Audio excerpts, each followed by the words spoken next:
Hey everybody, Paul Foster here with Secondhand Productions again, and we're today going to show you how to take a lifeless, expressionless face and add some movement real subtly. So don't go away. When we come back, we got another visual effects tutorial.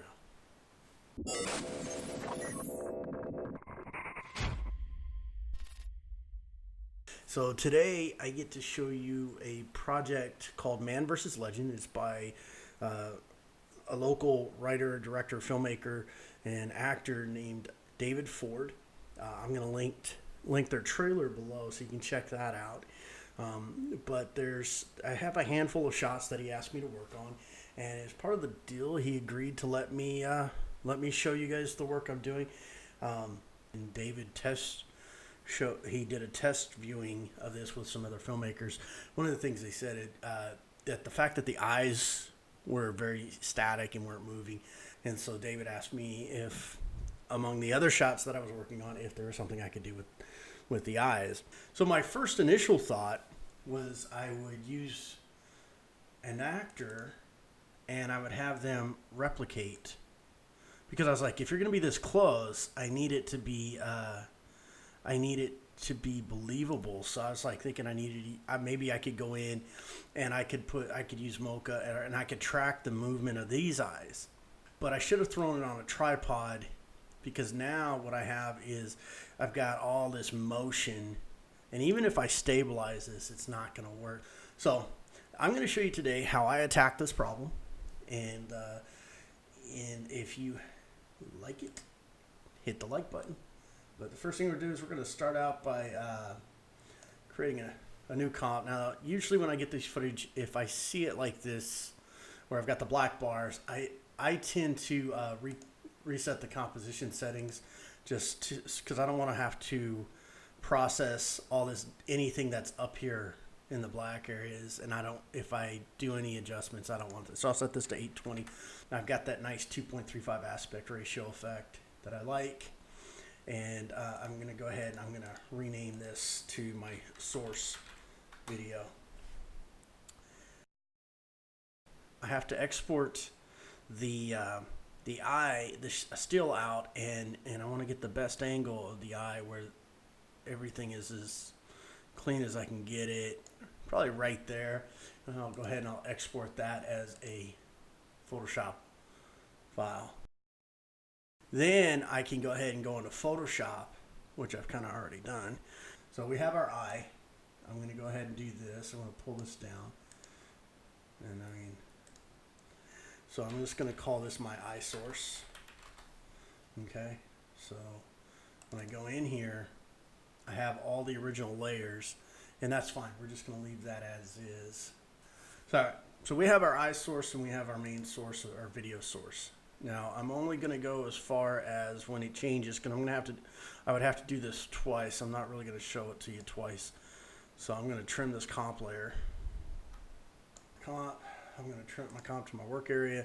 That way I'm only seeing this. Now we take our source, and I'm going to duplicate it, because I'm duplicating it now because I'm going to rename this to my matte. And I'm going to come up to my animation, and I'm going to track this in Boris Mocha. Okay, so now I'm going to move this around. Hold down the mouse, hold down the space bar. You can left click and grab and drag in Mocha. Hold down the Z and you can zoom in and out. And I just want to get a really good track on just the eye. And the other nice thing about this is a very stable shot, so this makes this really easy. All right, so this is my eye matte. Okay, and then I'm gonna go ahead and do my eyelashes while I'm here.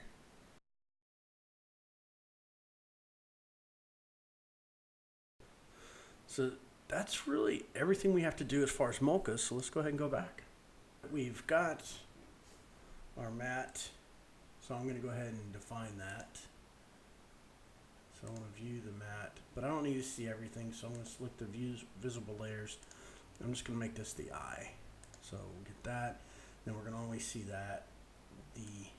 Then I'm going to do Oh, that looks good. We're just going to blue, kind of, because we want it to blend in a little bit. And I'm going to disable this one. Okay. Now remember, this is our source. And so our eye source needs to come up here. I got it backwards, is what it is. There's eye source. I always get that stuff mixed up. There it is. Okay. So I'm going to take my eye. I'm going to do a luma where, so I'm going to have it overlay the source. We're going to get rid of source 2 right now. So we've got our matte, we've got our eye, and I'm going to select, make sure you're selected, and then I'm just going to move it into the position I want it in. Now you still have the eyelashes, and we've got some other things that we're going to do here to help blend this guy in. But one of the other things I need to do is I need to create a null to track. So I'm going to select a null object. I'm going to go back to my matte temporarily, and then I'm going to create some tracking data points. So I'm going to look at create tracking data based off of the eye matte. Select OK. It's going to give me all the markings, and then under my I always do transform. And one of these days I got to look up the difference between center pin and transform. But I'm going to select my null, right, to get this tracking data, and then I'm just going to apply it. And now the null's over here. So you see the eyes kind of moving around in that socket. Doesn't really do us any good. Let me go ahead and minimize this. So now that I've got the null tracked, I'm going to go ahead and take my eye source, and I'm just going to link it to that null. Obviously I need to fix the eye source because I want it to be about there at the beginning, and it should start moving correctly. There we go. The next thing I'm going to do is I'm going to create some movement for the eye, and it's going to be pretty subtle. He's tracking this guy from left to right, so if I make it jerky, I think it's going to look kind of funny. So we're going to just set our position, and I'm going to start him out kind of about halfway through. I'm just going to have him watching him, and then at that point, and I'm going to move this, and so we get about halfway through, and from here to the end of the frame, maybe not the end of the frame, maybe it'll be like, I'll do like break it into thirds. That way he can settle down, and then I'm going to move the eye. So now I'm going to move the eye over to here, but I don't want it to look really jacked up, which it kind of does right now. All right, so now, there we go. This is subtle. And it could be that I take this particular marker, I just bring them over just a little bit more, kind of have them pick them up, and then I can come back to this marker, and I can have maybe he meets them in the middle, so he's starting out over here, and he's going to track him over there. Now, the other thing, I don't want it to, if I do this, it sits still and then it starts and stops. I want to ease in, so I'm just going to go ahead and go to my keyframe assist. I'm going to do the easy ease, or you can hit F9 and hit F9 to do the same thing. And this will let us ease into that. And if it feels like it's moving too fast, we can shorten the distance, or we can, yeah, that's not looking bad. All right, now I have, you can see it looks pretty rough, and I want this to blend in. So what I can do is I can go back to my matte source where I had that feather. And if you want to see what the matte looks like, you can just click on this. A lot of times what I'll do is I'll bring down my opacity so I can see where it's going to begin. And then I can bring this up to like 15. And that's just going to help blend it in a little bit better. All right, so we'll bring this back up. turn that off. This is going to help that transition. And what it's doing is it's allowing the eye to move in the back, but it's fairly flat. So there's a couple things that we need to do here. And it's really easy to do this. We need to add some mass, and then we need to add some depth and shape to our eye. And so I'm going to do this before I bring the eyelashes in. So in this case, now that I've got the motion I want, I'm going to go ahead and duplicate my eye source. Okay, I'll bring it back down to here. Let's see, it has to exist within the same deal. I might have to duplicate my mat as well. Let's duplicate the mat. Let's bring this down here. Now the eye source should be like that. Track mat. Track mat. There we go. So that should work. Okay. So now what I'm doing is I'm just creating I'm going to create I'm going to do a mask, and I'm just going to create some shadows. And the way I'm going to accomplish this is I'm going to use levels.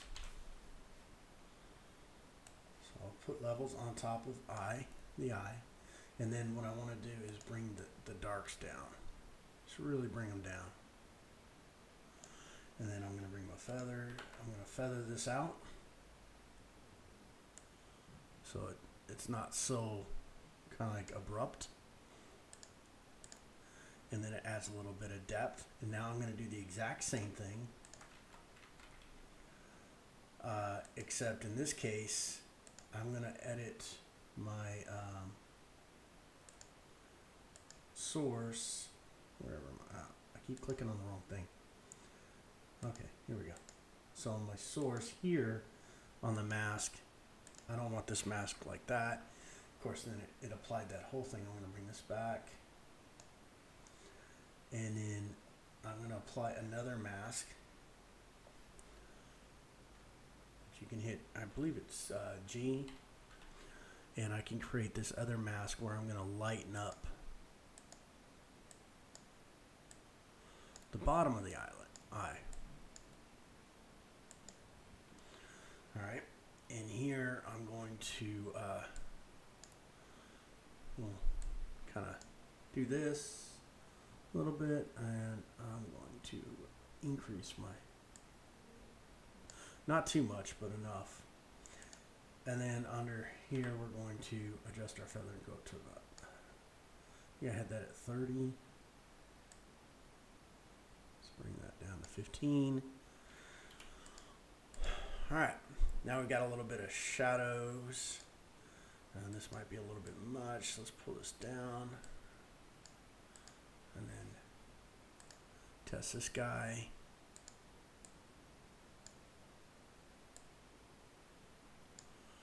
There we go. Okay. Now, the last thing I'm going to do here is we're going to test this, make sure that the eye is moving.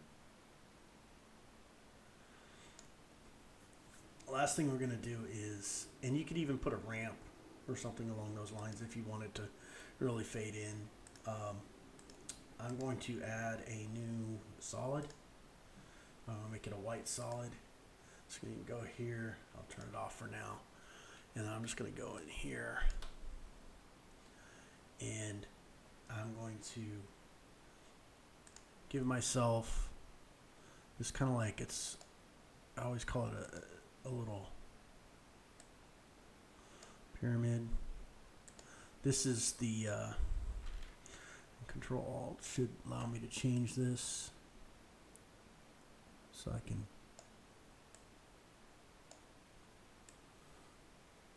add some, you're adding some shape to this that wasn't there before.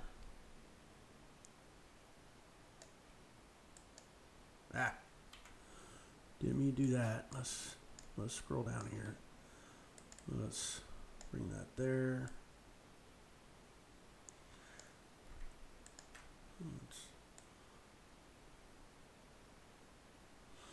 what you can do is it would vary, but the idea is you're adding some little bit of depth. And this might be way overkill at this point. The one I did previously, I didn't do even a fraction the size, so. But the idea is to add some depth. Do some shapes. So so I've got this white here. Then I'm gonna go ahead and feather that out. We'll go we'll say 15. So that's gonna give us some shine. Now it's a little bit harsh. You don't want it to look like glass. So I'm gonna bring this down to say 35. That might be a little bit low. We'll just go 40. We'll bring it up a little bit. And then that gives us this little bit of a reflective shine to it. And now we need to add our, not that. We need to add our last piece here where we had the mat. So we're actually gonna duplicate this one more time. And I'm gonna move this up here because we're gonna actually create another copy of our source. This is our eyelash mat.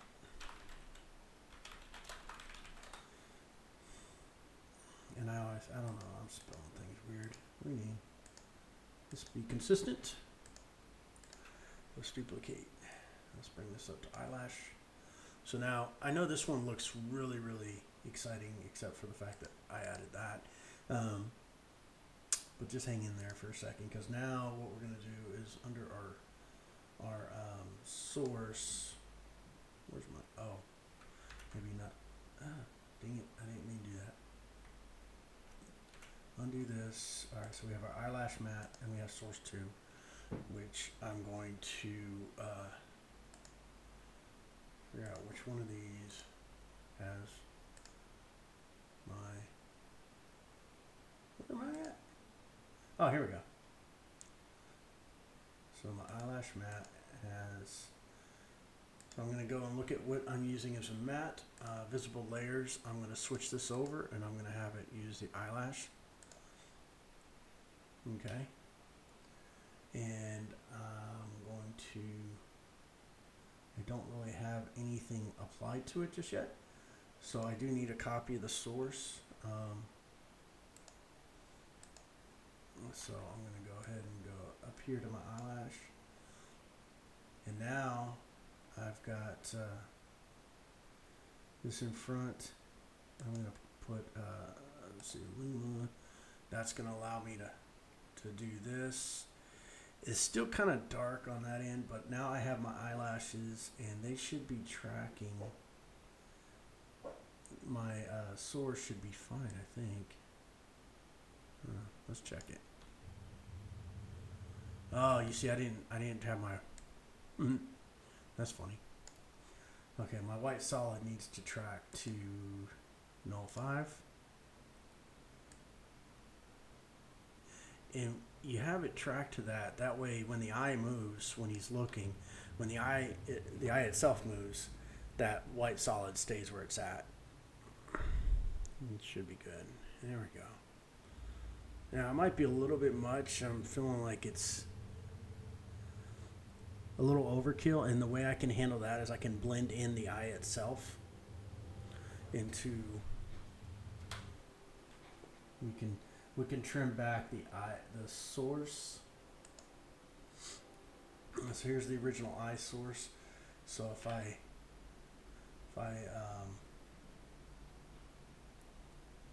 let's see, let's go here, go to transform. I don't want to mess with the opacity.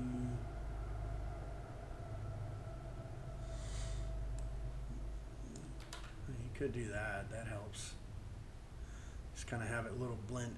Nothing wrong with having it kind of blended back into the other eye, or the preview, what's behind it, and it helps with that edge. I can also put a little bit of darkness right on the edge. I can add another matte, another solid. So new, solid.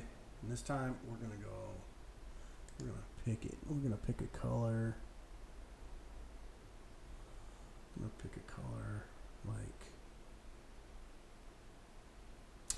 Oh, you know what? Never mind that. No. Cancel that. What we do is I can do an adjustment layer. I need it to track with null 5 again because I need it to move with the head. And then I can plot out an area right in here. Right in there. Okay, so we can plot this out. I'm going to go ahead and switch that over, and we're just going to create some supporting depth, I guess, right on the edge. You don't have to go to this level of detail, but I think it's interesting. It's subtle, so most people aren't even going to notice it. Okay, so I've got this, and then I can just apply levels to that adjustment layer. I can darken this up, right? And then I can spread it by using my expansion. I can reduce, let's see, give a little bit of depth to this, and then crank up my feather, and that'll pull it back. Here we go. I didn't mean to do that.